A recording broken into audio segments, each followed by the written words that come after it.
Hello,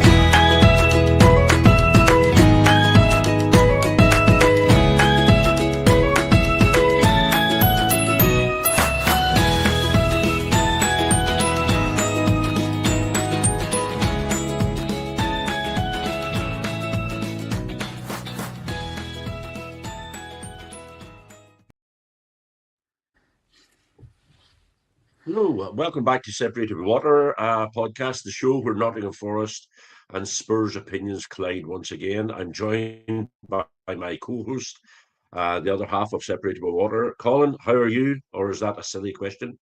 Let's move on. Thank you.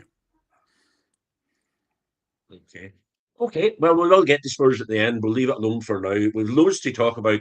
Today, we'll take apart the disastrous refereeing at the Man United Forest game last week. VAR, and I emphasise it was a referee, not the VAR at the Man United Forest game. VAR didn't intervene in the Kai Havertz tackle, or did they? We'll review the Spurs 2-1 defeat last night. We'll look at Spygate. Crazy decision by a manager or whoever sent him out there. Is the penalty too much? We'll talk about Man City. Still no decision about that. And, of course, to ruin the Colin's week worse one bit more, Arsenal are crowned champions of the league. And finally, we will cover the Spurs and Everton game and the West Ham Leeds game. We'll review them. But anyway, Colin, did you see the Man United Forest game at the weekend? I saw some of it. Yeah, I did, and I saw the instance in question. Have you seen that instance? Yeah, I thought it was a bad mistake. I thought it was a handball. I'm going to ask you the question, Colin. Well, the only thing he didn't do was put it in his pocket. You know. Yeah. If he put the ball in his pocket, it would have been... Sit it down and placed it. Yeah. I'm going to ask you the question: How does a referee come to that decision when VAR are saying to them, he has controlled the ball with his hand? You can come up with an excuse that he's been seduced by the idea that come off his body onto his hand, but at the end of the day, he used his hand. And I am a firm believer that this is the big clubs getting the big decisions at the big grounds once again. But I want to hear your views on it. Okay, well, look, maybe come to that. That's a second point and a slightly broader, different point. Talking about VAR versus the ref and VAR, in itself. I mean, looking back a wee bit, VAR was introduced originally. Its purpose was to utilize technology, the best, most modern technology that we have, to assist the referee in being more accurate and therefore fairer. They'd use the NFL, for example, as a good model, where we've seen for years where they use video technology playbacks to get a good decision. Look at all the angles and come in with it. And that's generally been perceived as a very, very positive thing in American football. Certainly, that's my understanding. The Premiership have introduced it. I in principle, was and still am in favour. I'll to say that straight off. But, there's that nagging feeling that yet again the Premiership in their wisdom seem to have got the worst of both worlds. So is it more accurate, as in the Man United one there, or in the tackle on Madison from Leeds? And therefore, is it fairer? And that's the point you're really maybe alluding to, too, I mean, the idea was that VAR and the referees, the whole combination, would get the key decisions right. And that's what it was all about. And we all want that. But are they? And it's really open to question, We've seen a number of them that are contentious, and even go back a few years there, the Spurs-Liverpool offside decision and so on. But two things. First of all, Paul, I would like to keep VAR, but it needs to be seen to be working. Like Caesar's wife, it needs not only to be working, it needs to be seen to be working. And I wouldn't fall into the knee-jerk reaction of saying, get rid of it. I think maybe it's a good thing going wrong, and we need to sort it out. But I think what's difficult about it is a decision which, on the face of it, when you look at the angles, for example, I'm thinking of the Nottingham Forest Man United handball, alleged handball. In which possible world is that not a handball? And definition of the handball is that the hand or part of the arm up to the shoulder is used deliberately or inadvertently to change the flight of or influence the movement of the ball, not necessarily even in the team's favour. And that very much to me looked like it. And in fact, the referees have come out afterwards and said that that was a mistake. All right. This apology, coming with an apology, contacting the Nottingham Forest the following week and saying, no, this was a mistake. Everybody in that ground knew that was a mistake. The Man United players didn't even celebrate. They knew themselves that was a foul. VAR said they controlled it. He goes over and looks at VAR. Everybody in the ground again is saying, no, that's a handball. Gary Neville, Mark Goldstein, the whole lot, all of them, normally who are Man United assholes, to be honest, who would say, "Oh, if it falls in the favour of Man United, that was the right decision." Even they said it wasn't a goal. It couldn't be allowed. They went ahead and so the VAR wasn't even allowed to be right in this occasion. It's ruining referees. Referees are scared to make decisions. He made a decision, and then VAR overruled it because it was wrong, and they hold the decision. And it's very hard to sit here and not say this is favouring the big clubs. Well, okay. If we want to move to that, first of all, I think that probably we all need to, maybe they need to go back and review the process. We probably don't want referees to be undermined. It's a way that the idea is, the process allegedly is that VAR is there to assist the referee, okay? And that if the referee had the VAR knowledge in the first place, they would have made the decision. So it helps them make a decision. There was a good example, I think, from my point of view, in the Champions League, all those years ago, the Champions League quarter-final against Manchester City, where Llorente scored a goal. And City were claiming it came off his arm, and Spurs were claiming, including the player, that it came off his side. And the referee went over. He said it happened in a split second. So he went over and he looked at the thing. And he said, that's come off his side. It's a goal. And that was a good decision. And the referee was assisted by the technology. You know what I mean? It wasn't that he made a wrong decision or a right decision. He was assisted by the technology. And there was an offside decision later on, crucial one in the match, where City scored. And the long and short of it was the referee and the goal. City were jumping all over the place. Last minute winner. I was on my knees, inconsolable, and all of a sudden the referee said, "Hold on a minute, I need to look at this." And it transpired that the City player was offside because Eriksson, in fact, hadn't touched the ball. So there was first one was he wasn't sure. The second one was he had made a decision based on what he thought happened. When he went and saw it, he said, "No, now that I've seen what's happened, I'm changing my decision." And those, irrespective of the two teams, were how I think it's to work. And the referee, to be fair, although he took his time, he didn't take that long, Does it favour the bigger teams? Well, sometimes they'll say, well, the bigger teams attack more. The bigger teams are in your penalty area more. The bigger teams have more of the ball. So therefore, the likelihood is that they might get more of these, decisions. I don't know.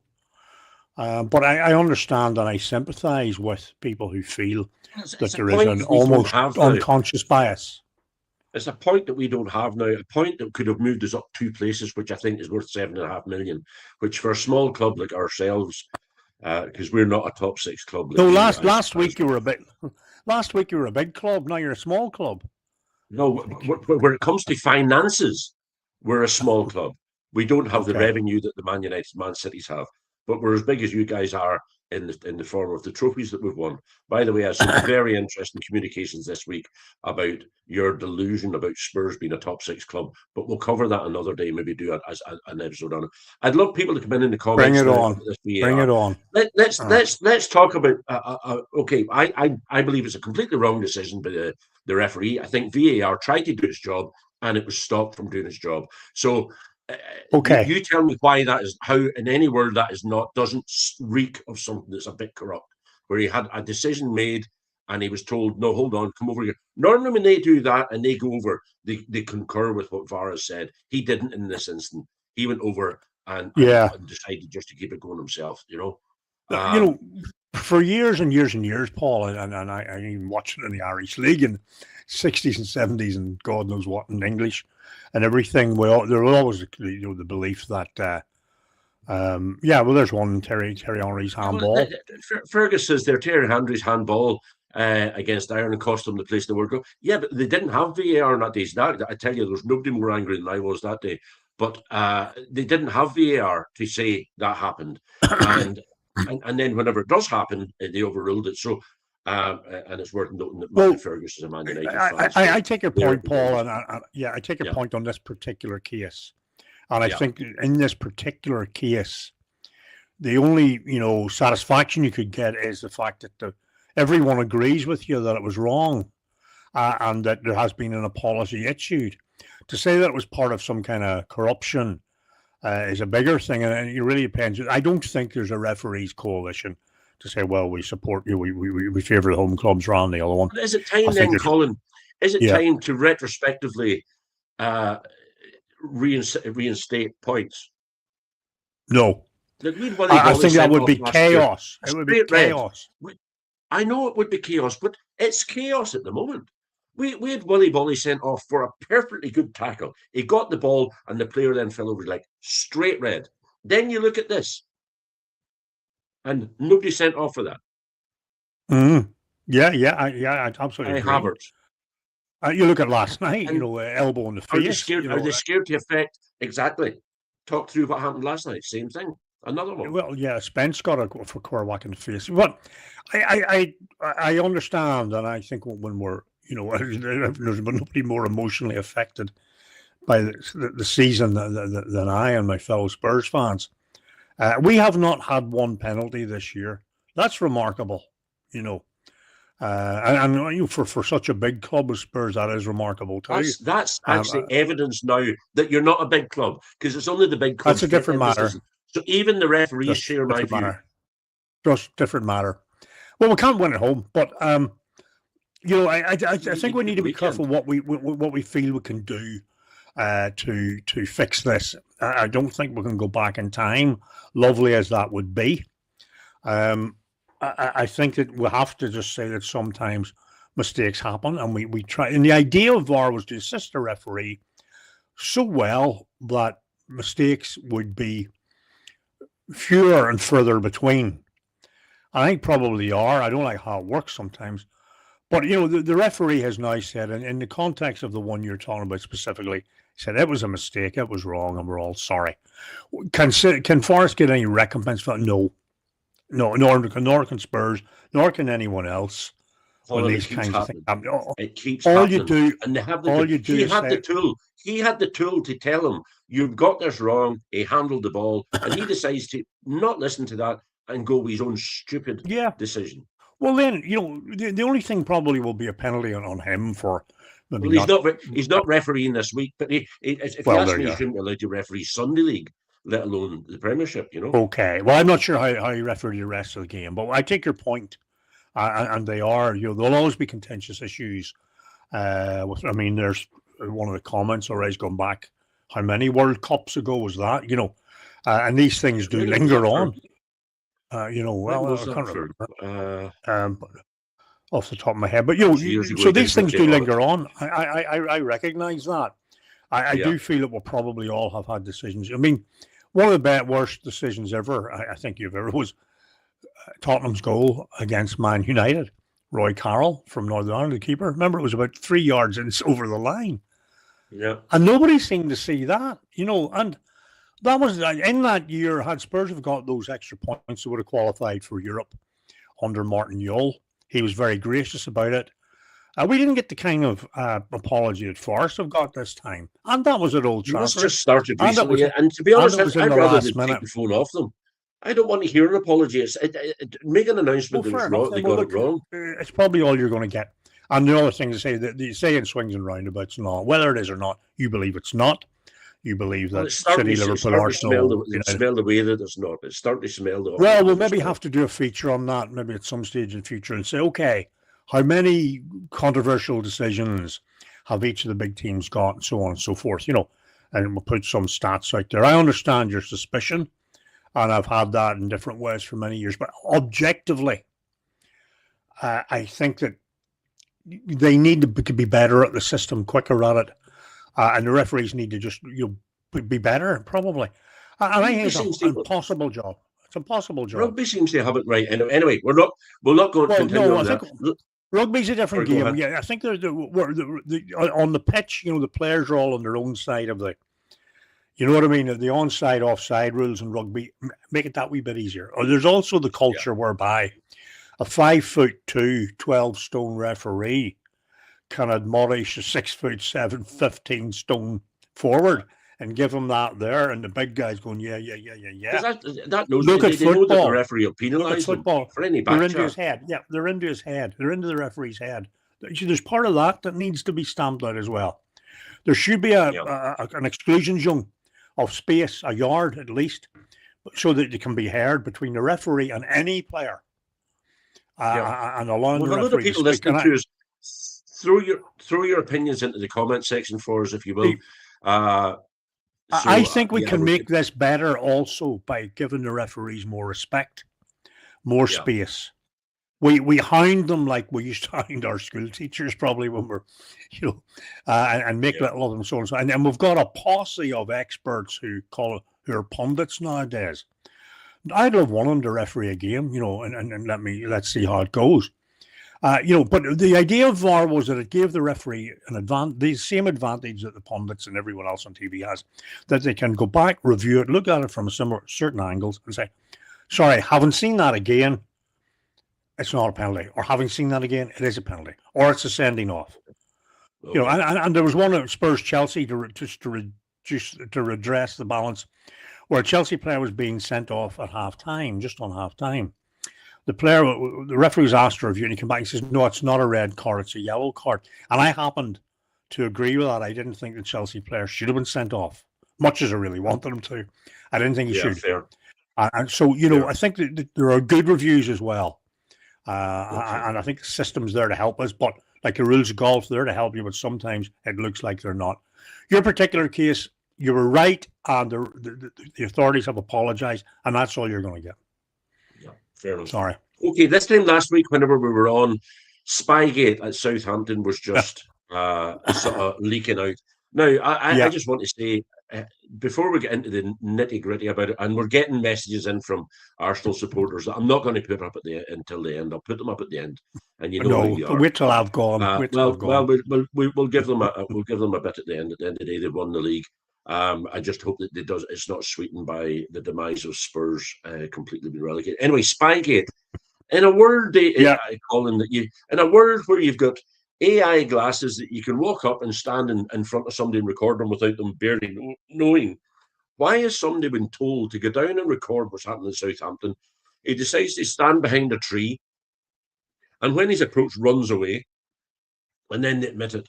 And now they've been chucked out of the playoff final, which I believe, if you win it, is the most profitable game of football in the world. If you win it, So ultimately, they've been fined 150 million quid for it, and will not straight away go down the route of getting into the Man City situation. We'll cover that in a minute.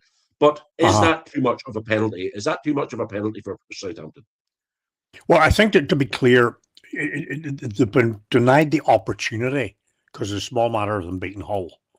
So the opportunity to win, you know what I mean? And I think that's important to say.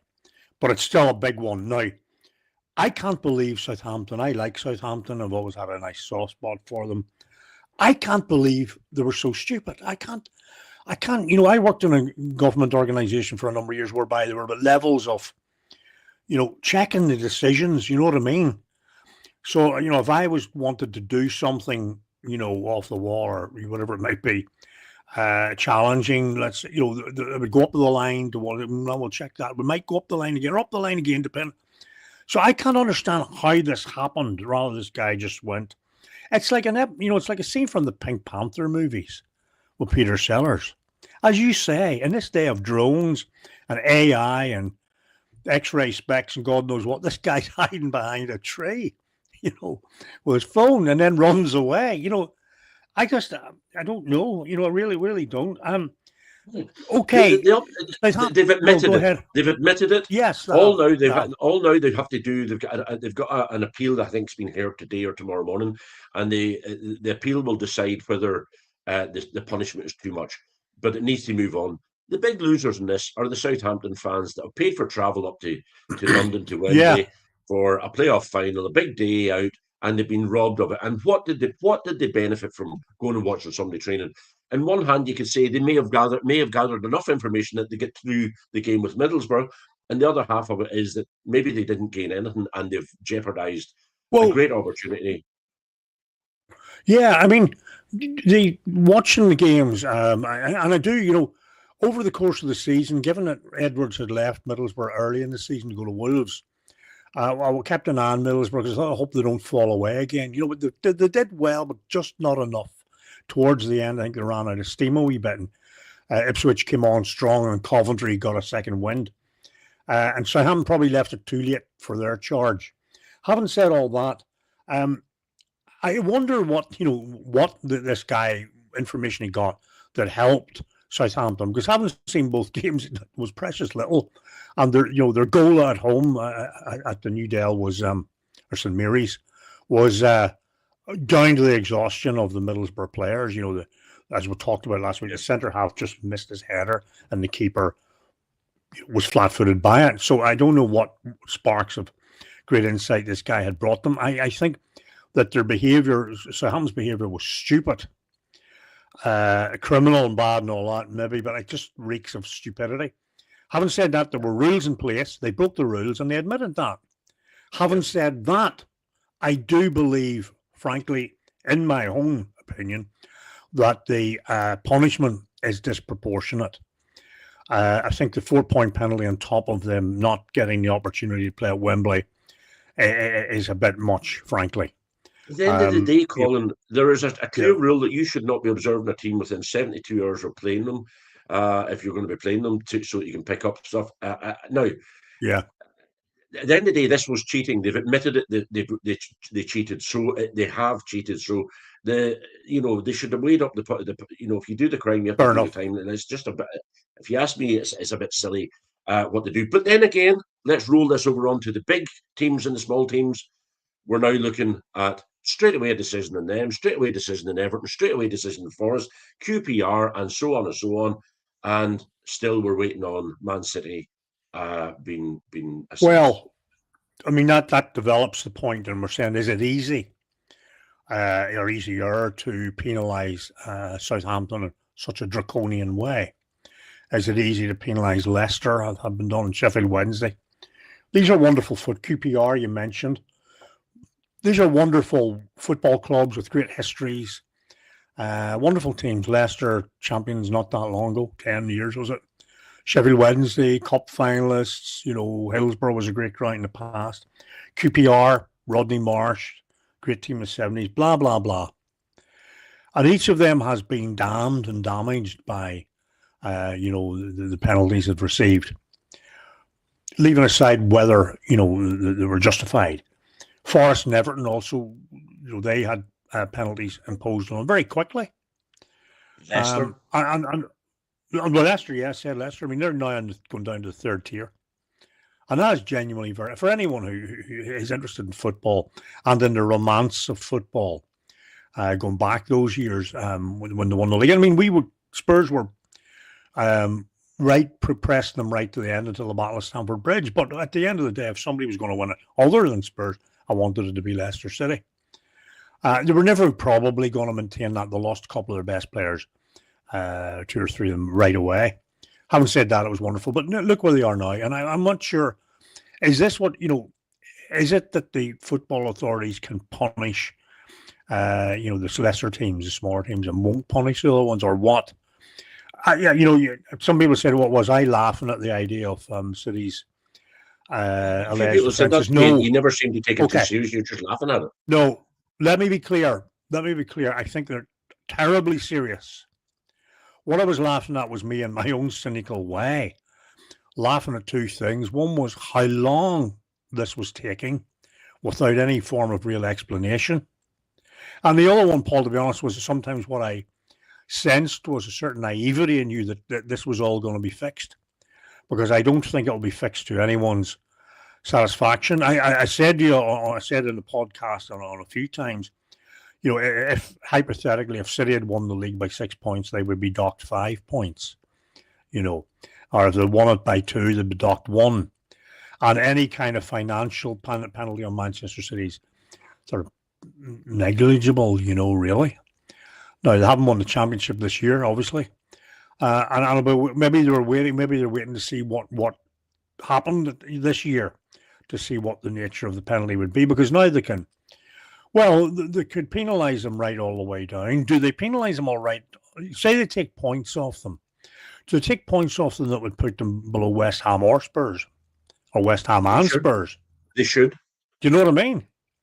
If one charge gets 3 points for Forest or 4 points, whatever it was, and same for Everton, take 115 points, multiply that by the points we lost, and see where that leaves them. And if it leaves them non-league football, fair enough, that's where it should be. But what the result I don't want is a monetary fine. There is 0 point in fining the richest club in the world. That's what I'm saying. That's what I'm saying. So if it's a monetary penalty, then it's something gone. It's just that's what I said. It could end up that way, where that's negative. It doesn't really work, It doesn't. It doesn't. If the intention is that the penalty disadvantages the team or hinders them for some period of time, a financial penalty will not do that, But no, I was not laughing at the idea of 115 charges. My God, but I was kind of ironically laughing at the fact that it's. I know two QPR fans who live local here, and John would tell you they've been crippled now for years and years and years. Embargoes on transfers. They weren't able to spend any money on transfers, so everything they were doing was sort of just hoping that somebody would work out for them. Taking players, but there's where that's and once again, it'll never be sorted. Pep leaving in June. Announcing he's leaving, and I think the results are going to be. There's talk that the results of these charges are going to be announced in June. So I don't know if they're going to be announced in June. That'll be after the season's over. I look forward and I hope that the Premiership deal with it in a fair and appropriate manner, and not a financial thing, and treat them the same as everybody else.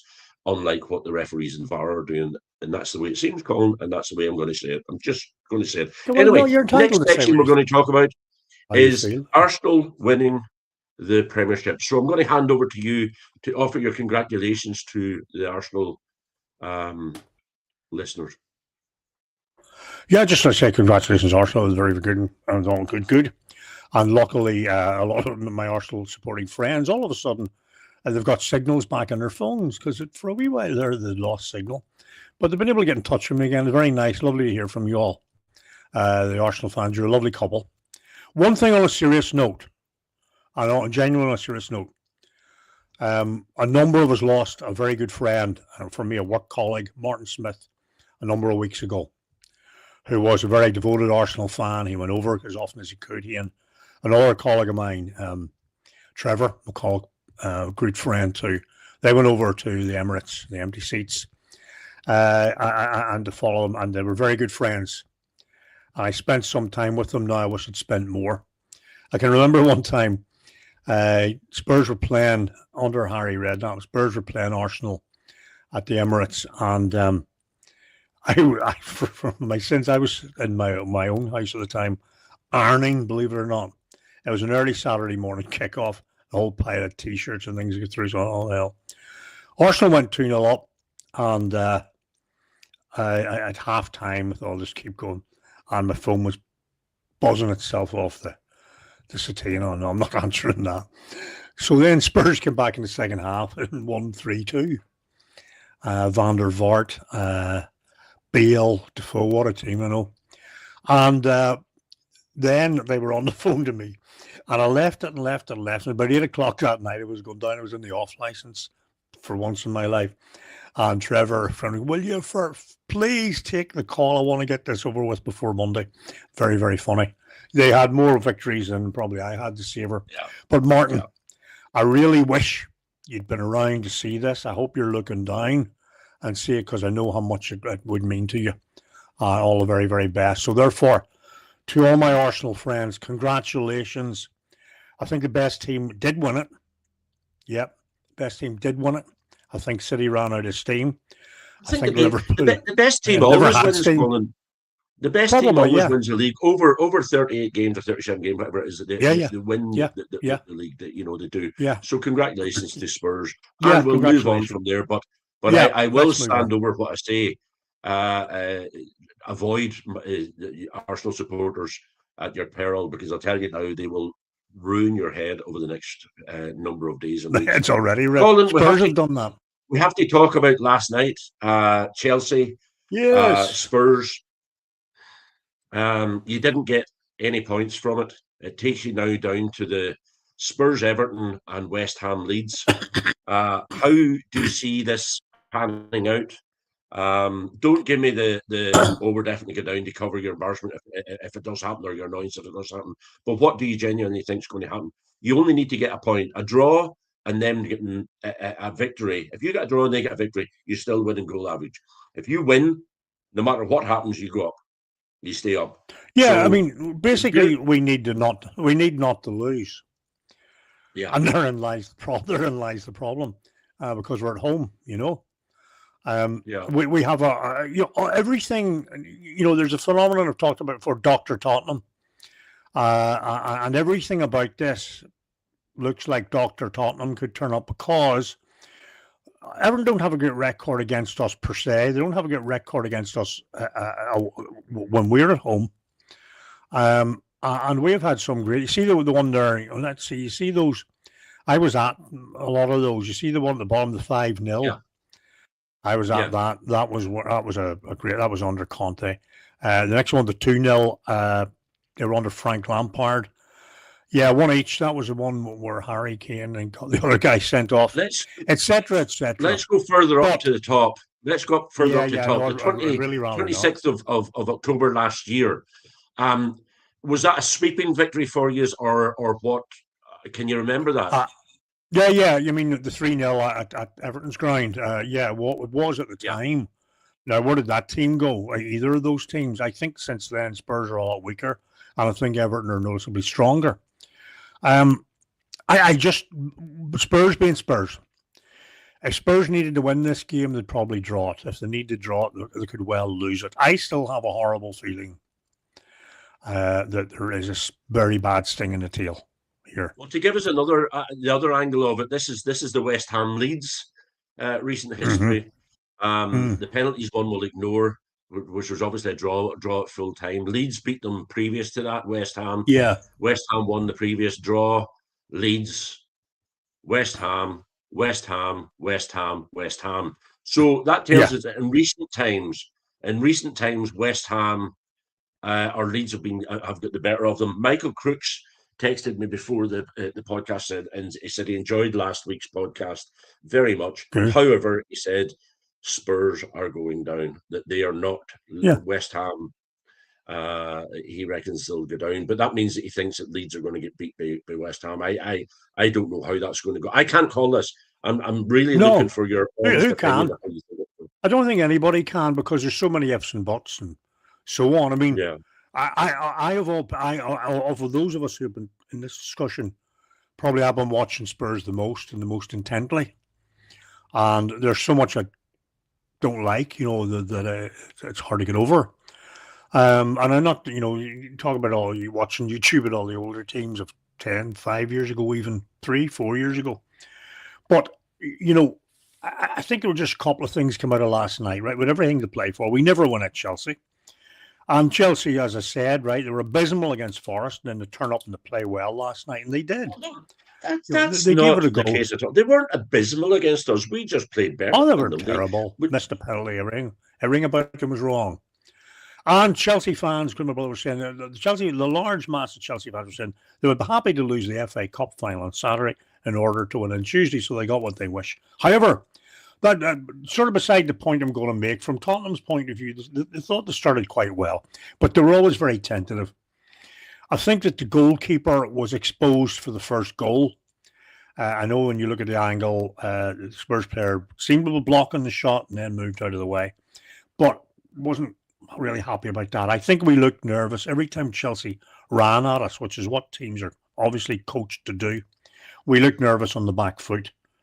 Um, Moani, I don't know. Oh God, this guy thinks Well, he's going to be. my worry for Yeah, you is this: you're well, going there, and all you need to do is draw. And if they go out onto yeah. that pitch thinking all they need to do is draw, it's going to be a very tentative start to the game. They'll be Mhm. sitting back, and it only takes the opposition to get a sneaky goal, as happened to Man City last That's night. happened. And Well, it's happened. the next thing, Yeah. then you are chasing it, and you Well, don't get you your mean victory. the first 20 minutes wasn't too bad. We hit the post. It looked like the keeper saved it, or a combination post to keeper's hand. But anyway, yeah, I thought we were trying to play our way into this game, but all of a sudden we didn't. I think with no threat up front. I know Richarlison scored very, very late on, but other than that, I was probably more effective. The front three are what they are. We can't criticize De Zerbi for that. He has to play who's left.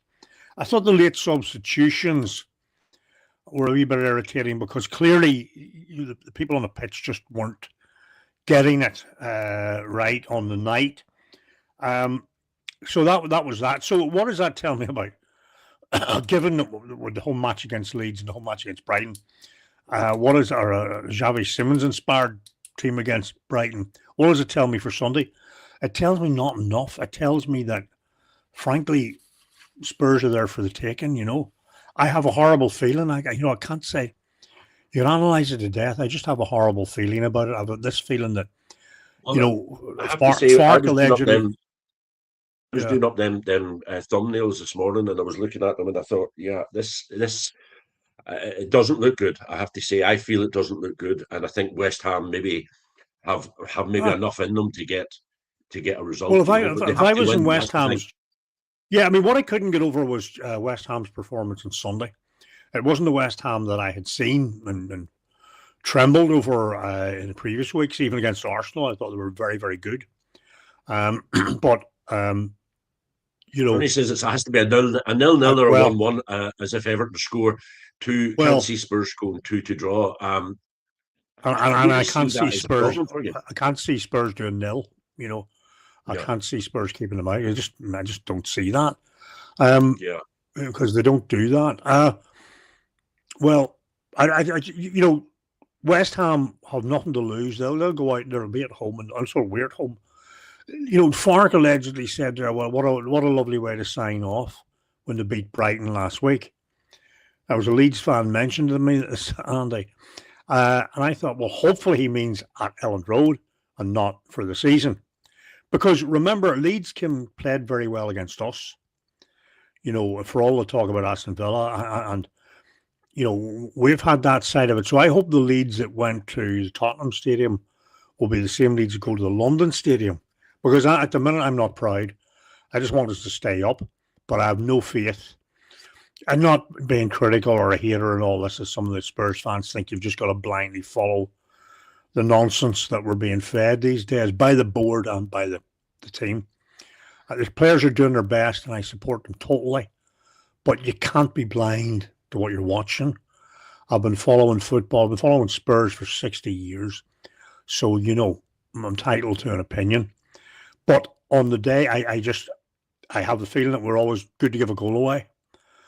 And we toil and toil to get a goal. So I would take both teams losing. Well, in fact, West Ham also need to win. If they draw, that's no good either. So everything's in our favour, except that I believe it won't end up in our favour. In other words, I think West Ham will beat Leeds, and I think Everton will beat us. And I think they'll beat us with a late 1-0 win. Fumer says that they're playing on their new kit on Sunday, flip flops and Bermuda shorts. Only joking, Colin. Yeah, Fernie, No, I know what you mean. I'm actually going to go to the pub to watch all the games. I think it's going to be a massive climax for the end of the season, and I think that it could be very exciting. It's not often it comes down to the last day like this, and indeed last night it came down to the last couple of games for Arsenal to win it. must congratulate Man United securing.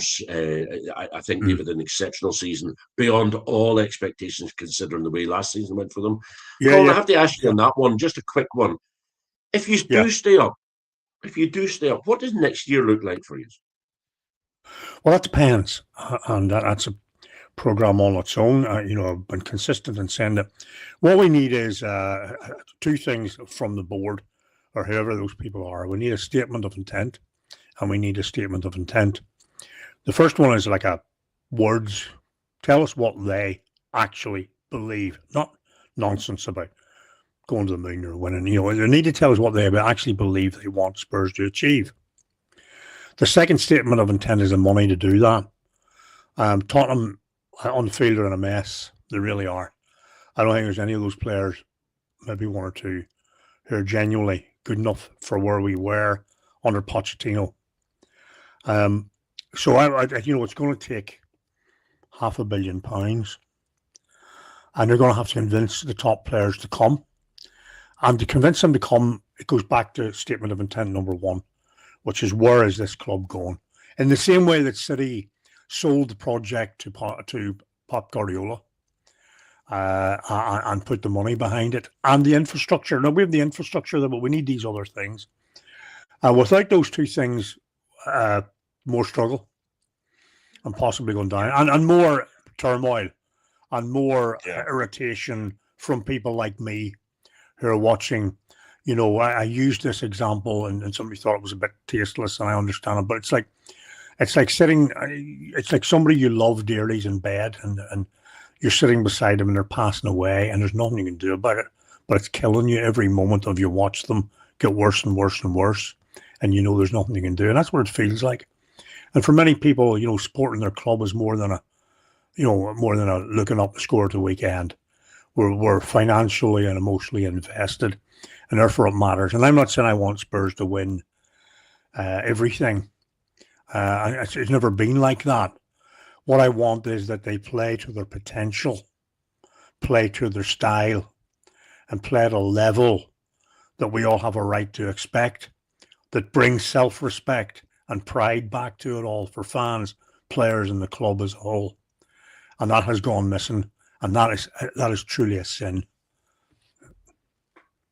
Yeah, I'll put Fernie's comment up there in a minute, and he's right.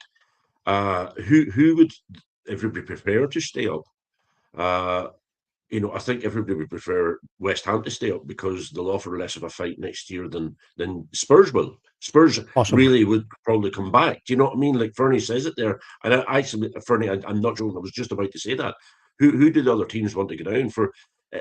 Leeds supporters would rather be playing West Ham next year because you will spend money. I think the board has been. I think the board has had a proper kick in the ass now, and if they haven't seen now that what they're doing and how they're trying to manage things, it's going to cost them financially. Because if you go out in the Premiership, you'll get your parachute payment, which is nothing compared to what your and more importantly to them, their stocks and shares will dive. And that's words I don't understand. I'm not going to lie, but I do understand how stocks can move up and down, and you're quite right. Okay, so I have to finish on Forest. I know that we're probably going to lose Elliot Anderson in the summertime, but I think there seems to be a statement of intent by our owner, Mr. Marinakis, that he's going to try and keep as many of the players that we have in situ and buy an out-and-out striker. Now, if we have to take a hit, Elliot Anderson, I think, will balance out the. He's going to be a 80, 90 or 100 million pound player now, and that will balance the books for us for a year. Take the hit on him; he'll be badly lost. He's the best midfielder that Forest have ever seen, and that's a big statement, but that is a fact. He is a big player, and I think he'll go to United or City. I think that I can go and watch the game on Sunday, relax, watch Bournemouth's game, and I don't really care how it ends up. But I would like to see it win and finish in a winning game and go again in the next season.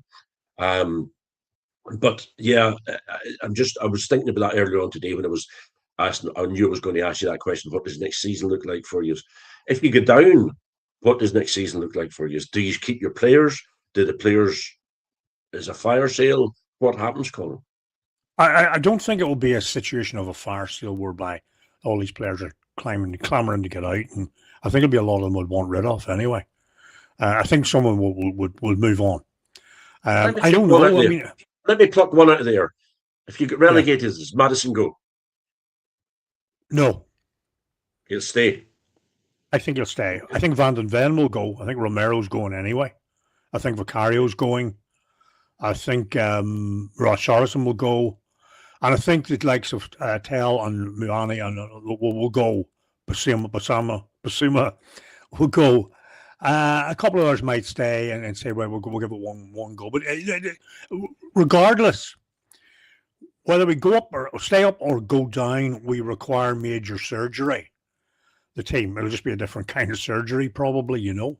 And it will. I take 6 or 7 players, and that's where I think we are. If not, and if they try to get through on the cheap again next season, there will be chaos. There really will, and they'll deserve it. They will really deserve it. They've had far too long in charge of this wonderful club, and you know, Fergus they really have. West Ham will go down, so there's some hope. Fergus saying West Ham will go down. Fergus, I genuinely hope you're right. No, and by the way, I'm not taking any goading or gloating pleasure for West Ham or their fans.